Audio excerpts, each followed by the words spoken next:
Ele era o Guderian americano. Quando o general Alfred Jodl, um dos mais altos oficiais do Terceiro Reich, proferiu essas palavras sobre um general inimigo, ele não estava apenas fazendo um elogio. Ele estava fazendo uma confissão. Uma confissão que revela uma verdade surpreendente. Por trás da cortina de fumaça da propaganda e do ódio, existia uma avaliação fria, calculista e, por vezes, chocantemente respeitosa dos homens que eles enfrentavam. A forma como o alto comando alemão via seus adversários aliados nunca foi simples. Era um mosaico complexo de análise militar, preconceito ideológico e admiração relutante. Olhar a guerra através desses olhos nos dá acesso a uma perspectiva única, uma visão que expõe os pontos fortes e, mais importante, as fraquezas que eles realmente acreditavam poder explorar para alcançar a vitória. Essas não eram apenas opiniões. Eram avaliações que moviam exércitos inteiros e decidiam o destino de batalhas. E entre todos os nomes que eles analisavam, um deles ecoava nos corredores do poder em Berlim com uma mistura de respeito e fascinação. Havia um comandante que eles não viam apenas como um inimigo. Eles o viam como um reflexo sombrio de si mesmos, um homem que personificava a própria doutrina de guerra alemã, mas que, para desespero deles, vestia o uniforme americano. Esse homem era George Patton. Para os estrategistas do alto comando alemão, observá-lo em ação era como olhar em um espelho distorcido. Ele não lutava como os outros aliados. Ele lutava como eles. Sua filosofia de guerra era um eco inquietante da deles. Movimento constante, avanços rápidos e o uso de uma força esmagadora para perfurar e desorientar o inimigo. Era a doutrina da Blitzkrieg, a guerra relâmpago, sendo usada contra seus próprios criadores, com uma ferocidade e um talento que eles não podiam ignorar. A admiração vinha dos mais altos escalões. Heinz Guderian, o arquiteto da força Panzer alemã e um mestre da guerra de blindados, não escondeu seu respeito profissional.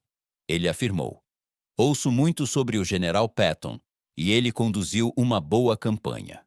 Do ponto de vista de um especialista em tanques, devo parabenizá-lo por sua vitória, já que ele agiu como eu teria feito se estivesse em seu lugar." Vindo de Guderian, isso era mais do que um elogio. Era o reconhecimento de que Patton entendia a alma da guerra mecanizada moderna.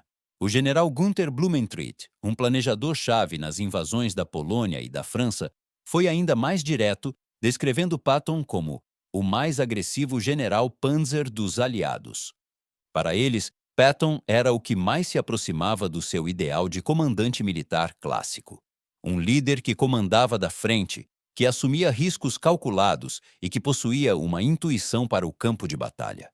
Nos mapas de situação em seus quartéis generais, eles não viam apenas o avanço de um exército americano, viam a marca de um espírito semelhante, um homem que entendia a linguagem universal da velocidade e da violência. Essa admiração, no entanto, era inegável e profundamente perturbadora para eles. Mas nos diários e relatórios secretos, compilados longe do calor da batalha, os mesmos generais que o elogiavam começaram a notar um padrão. Por trás da genialidade tática, eles identificaram uma característica recorrente, uma falha crítica em sua armadura. Uma fraqueza que, eles acreditavam, poderia não apenas detê-lo, mas levá-lo à sua própria destruição. A admiração por Patton, no entanto, não era cega. O alto comando alemão o via como um gênio tático, um mestre absoluto em manobrar unidades no campo de batalha, mas eles questionavam profundamente sua visão estratégica global. A fraqueza que eles acreditavam ter identificado não estava em seus tanques ou em seus homens, mas dentro do próprio Patton, seu insaciável e, por vezes, imprudente apetite por glória pessoal. A famosa corrida para Messina, na Sicília, foi para os analistas militares alemães a prova definitiva.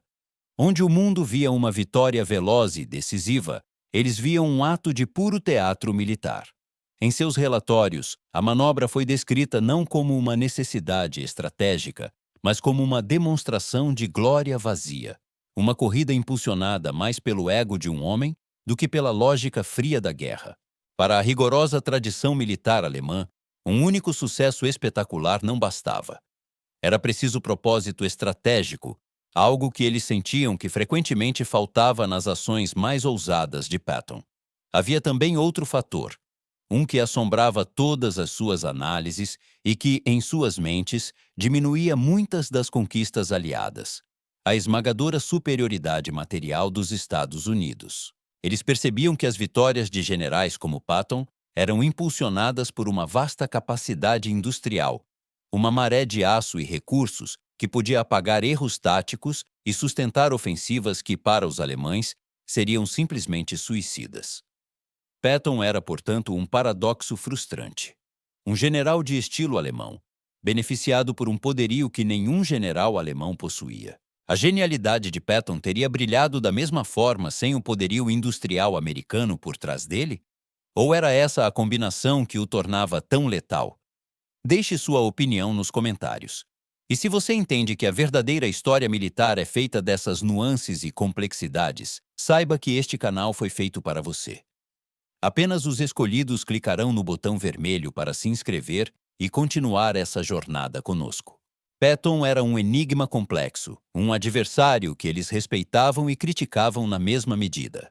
Mas enquanto os alemães tentavam decifrá-lo, sua opinião sobre os britânicos era ainda mais contraditória, dividida entre um respeito quase reverente pelo soldado no campo de batalha e um desprezo absoluto por quem os liderava.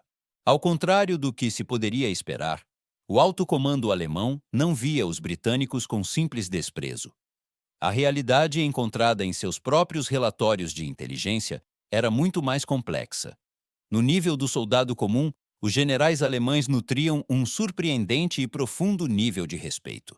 Eles viam no soldado britânico um adversário profissional, disciplinado e incrivelmente resiliente. O general Siegfried Westphal, um oficial de alto escalão com vasta experiência de combate, resumiu esse sentimento de forma clara.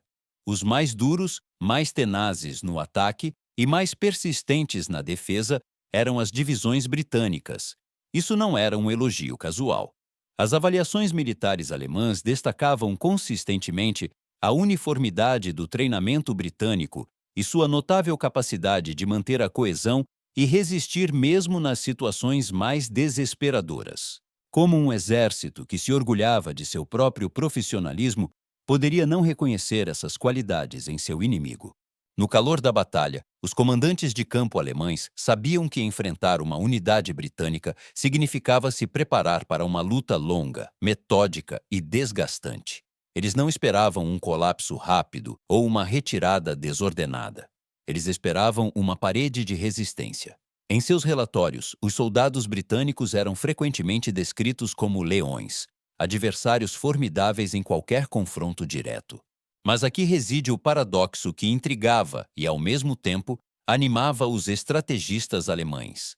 Em suas mentes, esses leões indomáveis no campo de batalha eram comandados por uma estirpe de líderes completamente diferente. Uma falha gritante na estrutura de comando britânica que eles não apenas identificaram, mas que planejavam explorar impiedosamente para virar o jogo a seu favor. A frustração alemã com a liderança britânica era uma fonte constante de debate e análise. Para generais de campo como Erwin Rommel, a raposa do deserto, o comando britânico era excessivamente cauteloso, dolorosamente lento para tomar decisões e completamente avesso aos riscos que, para a mente alemã, eram essenciais na guerra moderna. Essa percepção foi imortalizada em sua famosa e cortante avaliação a oficiais britânicos capturados. Cavalheiros, vocês lutaram como leões e foram liderados por burros. Essa não era apenas uma opinião, era uma arma tática. Comandantes alemães frequentemente lançavam ataques audaciosos e manobras arriscadas, apostando que a resposta de seus adversários britânicos seria lenta, metódica e previsível. Eles exploravam a diferença fundamental entre suas próprias doutrinas, que incentivavam a iniciativa em todos os níveis, e o que eles viam como um sistema britânico rígido e centralizado, onde a ação aguardava a ordem. Em muitos casos, essa aposta se pagou, resultando em vitórias relâmpago que pareciam desafiar a lógica. Mas essa análise militar era constantemente distorcida por uma força irracional: a visão pessoal de Adolf Hitler. Em sua mente, os britânicos não eram um inimigo a ser aniquilado, mas sim arianos, um povo que deveria ser um aliado natural da Alemanha, apenas temporariamente enganado por uma conspiração judaica. Essa crença bizarra levou a momentos de hesitação estratégica inexplicáveis, como a infame Ordem de Parada em Dunkerque, que permitiu que mais de 300 mil soldados aliados escapassem para lutar outro dia. Era um paradoxo que confundia seus próprios generais. Como lutar uma guerra total contra um inimigo que seu líder supremo, por vezes, se recusava a destruir? Essa complexa mistura de análise tática e delírio ideológico moldou as batalhas na Europa Ocidental. Mas a milhares de quilômetros a leste, um conflito de natureza completamente diferente estava se formando. Lá, não haveria respeito relutante ou hesitação estratégica. A jornada da percepção alemã sobre seu próximo inimigo não seria complexa. Seria uma linha reta, começando com arrogância e desprezo e terminando em puro e absoluto terror. Em junho de 1941, quando a Operação Barbarossa foi lançada, a confiança no alto comando alemão era absoluta, beirando a arrogância. Eles viam a União Soviética como um gigante com pés de barro, uma estrutura imponente, mas frágil, pronta para desmoronar ao primeiro golpe. Nos seus planos de guerra, o Exército Vermelho era retratado como mal equipado, pessimamente liderado após os expurgos de Stalin e completamente incapaz de resistir à máquina de guerra tecnologicamente superior da Wehrmacht. Essa avaliação militar era amplificada e distorcida por uma lente ainda mais poderosa: a ideologia nazista. A propaganda retratava os povos eslavos como Untermenschen, ou sub-humanos, uma raça inferior destinada a servir ou ser erradicada. Muitos oficiais alemães, educados nessa doutrina, acreditavam genuinamente que os soldados soviéticos não possuíam a mesma capacidade de luta ou resiliência. Eles esperavam uma campanha de meses, talvez semanas, uma vitória relâmpago que lhes daria o controle de vastos territórios e recursos. Eles não estavam apenas invadindo um país. Em suas mentes, estavam cumprindo um destino, limpando um território para a expansão alemã. A arrogância era palpável em cada ordem, em cada movimento de pinça desenhado nos mapas. Eles haviam derrotado a Polônia, a França e contido a Grã-Bretanha. O que poderia detê-los agora? Essa arrogância ideológica, no entanto, criou o maior ponto cego da história militar. A realidade que os esperava nas vastas e impiedosas estepes da Rússia estava prestes a se chocar violentamente com sua propaganda. O inimigo que eles consideravam racial e militarmente inferior estava prestes a revelar uma capacidade de resistência, uma tenacidade e uma brutalidade que não apenas desafiaria a lógica deles, mas que os arrastaria para um pesadelo do qual jamais escapariam. O choque foi brutal e imediato. O Exército Vermelho, ao invés de se desintegrar como previsto, respondeu com uma resistência feroz e uma determinação quase suicida que abalou a Wehrmacht até o seu núcleo. A arrogância alemã começou a se dissolver no sangue e na lama da frente oriental. O marechal de campo Ewald von Kleist, um comandante experiente, resumiu a terrível reavaliação que foi forçada sobre eles. Desde o início, os russos se mostraram guerreiros de primeira classe. Nosso sucesso nos primeiros meses pode ser explicado por um treinamento melhor. Tendo ganhado experiência de combate, os russos se tornaram soldados de primeira classe e lutaram com perseverança excepcional e tinham uma resistência surpreendente. A Batalha de Stalingrado foi o ponto de virada, não apenas militar, mas psicológico.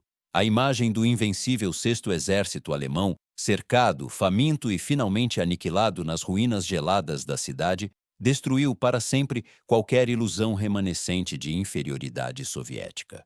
A confiança que caracterizou o início da campanha deu lugar a algo novo e aterrorizante: o medo.